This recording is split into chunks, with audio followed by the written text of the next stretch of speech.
Giant warships. Thousands of US Marines. A nuclear attack submarine are advancing towards the Caribbean. P-8 Poseidons are scanning speedboats at low altitude. Arleigh Burke destroyers' Aegis domes are locking onto coastal areas, and amphibious groups are standing by for evacuation and suppression scenarios. On-deck cameras show CH-53s keeping their cables taut as hull numbers enter the strait one by one. The Link 16 network opens, merging air, sea, and coastal imagery onto a single screen. This is not a US Navy exercise. This is Trump's stance against Latin American cartels. It all began with Venezuela escalating regional tensions, Maduro's steps to tighten domestic politics, the referendum on the Essequibo claim, the build-up of troops on the Guyana border, the breakdown of opposition and election commitments, had weakened the sanctions alone option in Washington. Furthermore, US intelligence reports indicated a surge in state-sponsored cartel traffic on Caribbean routes throughout the summer of 2025. GIAF South and DHS data pointed to an increase in both volume and complex escort patterns on semi-submersible and speedboats originating from Venezuela. Meanwhile, the Iran and Russia connections file was raising the security stakes. The flow of Iranian-made unmanned systems and munitions technology to Caracas, the visibility of Iranian naval assets on Latin routes, and the repeated takeoffs and landings of Russian bomber aircraft in the region shifted the US naval presence from a signal level to a continuity level.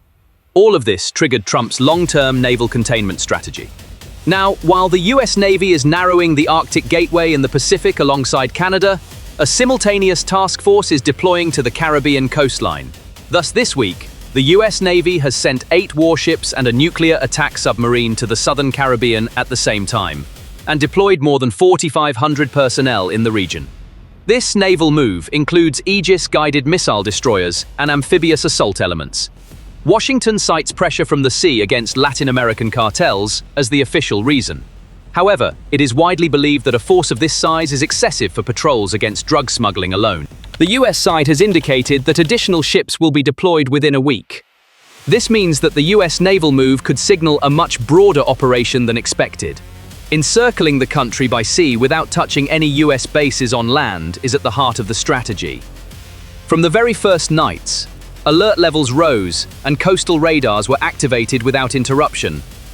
Caracas, however, interprets this as preparation for an invasion. This move, which instantly raised tensions, brought the Venezuela crisis to the global headline. So, which ships and naval assets did the US send to the region? The fleet includes 3 destroyers, 2 landing ships, an amphibious helicopter carrier, a cruiser, and a coastal combat ship. The 3 destroyers the US has directed to the region are the USS Gravely, USS Jason Dunham, and USS Sampson. The amphibious elements consist of the USS Iwo Jima and 2 San Antonio-class amphibious transport docks. This naval package carries the 22nd Marine Expeditionary Unit and is trained in evacuation, port security, and coastal pressure scenarios. The amphibious group alone accommodates more than 4,000 sailors and Marines. A buildup of this magnitude does not mean immediate occupation, but it does mean intense pressure close to the shore. Another point is the possibility of gradual expansion. As the first wave settles in, new ships can be added for resupply and reinforcement. This extends the duration to weeks. That continuity could determine the real ground for political bargaining. In the picture on the ground, the balance of numbers and range stands out as much as the types of ships. Arleigh Burke-class destroyers are among the first to anchor off the region's coast. Aegis destroyers provide the backbone of air and missile defense. Simultaneously, an amphibious ready group is approaching the region. This combination provides permanent visibility at sea and the ability to respond quickly on land. US officials summarize the mission set as maritime security against the cartel. However, the same sources confirmed that a fast attack submarine is also part of the package. This demonstrates the message value of the strike shadow capability. It was also shared that P-8 maritime surveillance aircraft will accompany patrols in the region.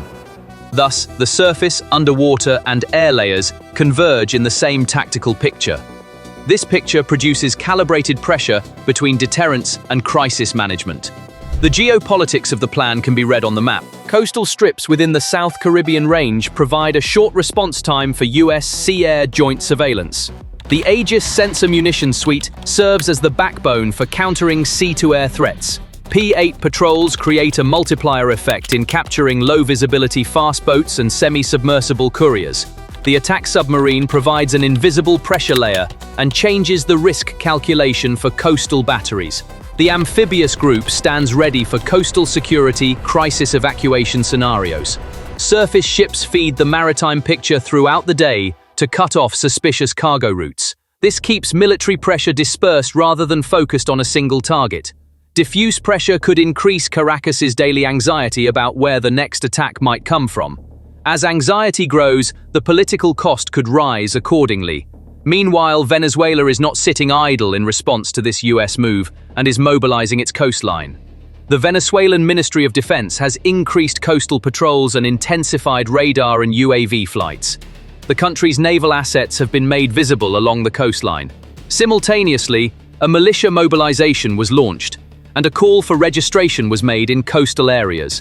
In addition, the Maduro administration complained to the United Nations about the US naval buildup. The official rhetoric leaned on the themes of threat to sovereignty and propaganda operation. The government wing tried to calm the interior with messages that an invasion was impossible. Additional troops were deployed to the coast, and tens of thousands of soldiers were directed to the Colombian border. The central goal of these steps is to reduce fatigue within the country, but as external pressure continues, it is inevitable that the internal tension will seep into daily life. The Washington front, meanwhile, is keeping its rhetoric focused on narcotics. Allegations about the Cartel de los Soles were reignited, and the bounty on Maduro was increased to $50 million. The US side accelerated its efforts to designate Venezuela-linked criminal networks as foreign terrorist organizations. This framework brings the lines of maritime law enforcement and military deterrence closer together. The language chosen by the US indicates its intention to maintain pressure based on legal grounds. This points to a model of maximum tension but controlled escalation. If the model succeeds, the political solution table gains strength. On this issue, the European media has reopened the debate on how organized the Sun cartel narrative is. The debate directly affects the perception of the operation's legitimacy. Still, when naval power enters the field, radar images speak before perception. On the verge of all these attitudes, the possible scenarios on the coastline of the crisis between the US and Venezuela can be summarized under three headings. The first is the stop and search model, involving approaching, boarding, and searching suspicious vessels. The second is not a landing but sterilizing port approaches with secure seacoast corridors. The third is expanding the capacity of local coastal states through joint patrols and information sharing. These three categories fuel the US's long-term pressure strategy. Submarine presence ensures coastal batteries remain in a blind spot. Destroyer missile defense shields break air pressure. Amphibious groups remain constantly ready for evacuation and flag demonstrations. Air assets provide cover and update the surface picture. The coastal command echelon also faces a new possibility every night. This cycle wears down Venezuela's nerves. However, regional politics cannot remain a spectator to such a harsh maneuver. Already, countries around the world have begun to reflect their positions on this crisis. Statements came one after another, from Trinidad and Tobago to Guyana.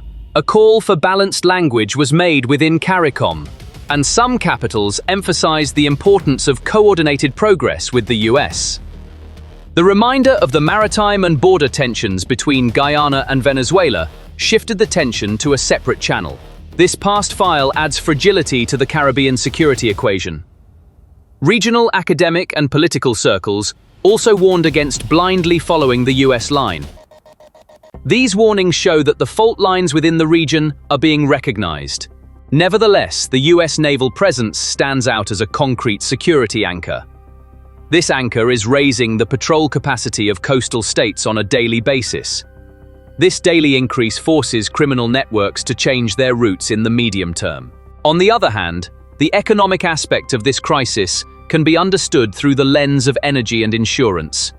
The sanctions framework on Venezuelan oil is already tight. As the marine risk premium increases, tanker and insurance costs rise. A high premium means more expensive supplies even for existing customers. Freight rates and waiting times increase. The vulnerable population in the economy feels the initial shock. Empty coffers force cuts in social spending. cuts create new areas of resentment in domestic politics. Abroad, the risky origin label thickens. Removing this label depends on political, not military, outcomes. No ship can fix market psychology on its own without political consequences. So when did the crisis between these two countries, with all these effects and consequences, become so intense? Actually, the US-Venezuela file is not new. Since 2019, Washington's pressure has gradually intensified. Electoral legitimacy, sanctions, and judicial processes advanced in tandem. Accusations against Maduro circled, judicial incentives, and the bounty on his head grew with each round. Intermittent attempts at détente through diplomatic channels yielded no results. Economic collapse, migration, and security issues became intertwined. This background explains the political context of the naval deployment in the summer of 2025. In other words, this is not a crisis that erupted overnight, but rather an equation that has been building for years. In this equation, military visibility is being used to create space for politics. The extent of that space seems to depend on how Caracas responds. So let's answer the question of where this is headed with an operational ladder. At the bottom, there are continuous patrols and tethering solutions.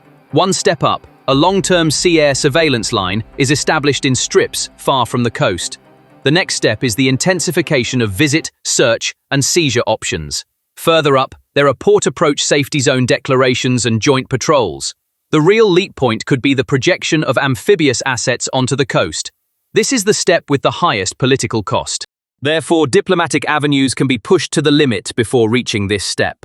The current US approach points to continuous pressure rather than a large-scale invasion plan. Caracas's crisis management will likely determine the pace of this ladder. Venezuela's countermeasures, meanwhile, continue unabated. The goal of these maneuvers is to demonstrate high internal resilience and signal costs to the outside world. However, the power of these signals is limited while there is a permanent US presence at sea. Because the signal is tested every day with a new radar trace, as long as it is tested, anxiety seeps in. If not today, then tomorrow. When anxiety combines with economic squeeze, the political ground softens. On softened ground, negotiation topics become more visible. It is likely that non-regional actors will also try to influence the equation indirectly. Russia and Iran may send messages of support through media and political channels. China will be more cautious and focus on the economic channel. However, the real determinants in the Southern Caribbean are the local coastal states and US naval power. Although it is a non-NATO issue, it may have indirect effects on Atlantic security discussions. The additional naval power deployed in the middle of the Atlantic may reduce flexibility in other theaters of operation. Nevertheless, Washington has prioritized the Venezuela region. This choice marks a new threshold for Latin American security architecture. This threshold encourages a rapid evolution from local coastal security to a regional joint picture.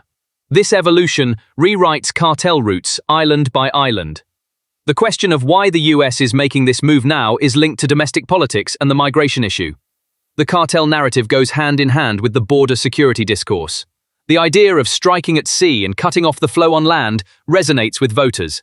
Furthermore, Maduro's maneuvers in recent years and fractures within the opposition have created a window of opportunity. Therefore, information operations have accelerated alongside military pressure.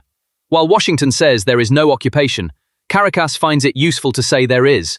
This clash of rhetoric is used to generate legitimacy internally, but the ship is visible at sea. What is visible is stronger than the internal rhetoric. As long as the ship remains there, internal political thresholds erode more quickly. Therefore, continuity is the strategy itself. So, is it possible for this crisis to turn into a hot conflict overnight? The world agenda has witnessed such crises suddenly turning into conflicts and even wars. The issue between the US and Venezuela is slightly different. The force structure on the ground is light for a quick coastal attack, but strong for prolonged pressure. Therefore, accidental contact and tactical accident risks are more realistic. A scuffle during a visit or search could be politically magnified. Unmanned aerial and naval vehicles could cause close-range friction. If mutual electronic jamming claims escalate, a chain of false alarms could form. This chain tests command lines and strains strategic patience. In a potential accident, regional mechanisms, not NATO, could be activated. The OAS, CARICOM, and mediators may propose a framework text. The text standardizes distance and contact procedures at sea. The standard may slow down the escalation ladder. So how are countries in the region affected by the crisis between the US and Venezuela? Small economies on the Gulf Coast have already begun to feel the immediate impact of increased insurance and freight costs. Temporary bans in fishing areas may be on the agenda. Risk premiums in tourism corridors may become sensitive to news flow. The Guyana border issue may be brought back into the world press. Colombia is already tightening security along its borders and river lines. Trinidad and Tobago, as mentioned, is calling for cautious coordination within CARICOM. Brazil prefers language that seeks to diffuse the crisis without offering explicit support. Cuba continues its harsh rhetoric in favor of Caracas. Caribbean diplomacy is trying to balance the major power crisis with island sensitivities. Staying balanced becomes as visible as the ship itself. Historically, the Washington-Venezuela line has followed a pattern of ebb and flow. Throughout the 2000s, the focus shifted between energy, ideology, and security. The 2019 breakdown intensified debates over legitimacy and recognition. The legal cases opened in 2020, and the reward mechanism cast a shadow over diplomacy. Although partial openings were attempted in the 2024-25 period, the structural trust deficit remained unresolved. The Southern Caribbean bloc aims to compensate for this deficit with military visibility. This move is seen as a tactic to loosen the pressure on the other side's inner circle. If the rifts within the inner circle accelerate, the table may become more realistic. Otherwise, a long winter of waiting at sea may begin. That wait may continue to incur costs for every actor. While the wait continues, the headlines of the US-Venezuela crisis in the coming period can be predicted to some extent. The list of ships and personnel will likely remain in the news for some time. This is because it is not a high-tempo, short-term operation, but a low-tempo, long-term pressure tactic. Time is needed to produce the political outcome of this crisis. As time passes, the US may begin to write with a thicker pen at the crisis table. Venezuela, meanwhile, may try to cover up its exhaustion with new waves of mobilization at home. But if the economy and security are under pressure at the same time, it becomes difficult to cover it up. In this equation, naval power is not an end, but a means. The goal is to expand the area for political solutions. If that area does not expand, the pressure coming from the sea may become the new normal. The new normal means a long geopolitical season for the region. Let's clarify the picture in the last line. The package the US has directed to the Southern Caribbean is a visible deterrent in terms of numbers and names. Venezuela's counter-moves are reassurance internally and a challenge to legitimacy externally. The region may see the economic and political costs of this struggle simultaneously. Coastal states can gain capacity through joint patrols and information sharing. Washington can stick to rhetoric of pressure and law, not occupation. Nevertheless, the risk of accidental contact will probably never be zero. Therefore, accident management is as important as crisis management. The best-case scenario is that pressure from the sea creates space for a political solution. The worst-case scenario is a deadlock in a long and costly maritime standoff. Small steps taken in the coming weeks could draw the line between these two extremes. Thank you for watching.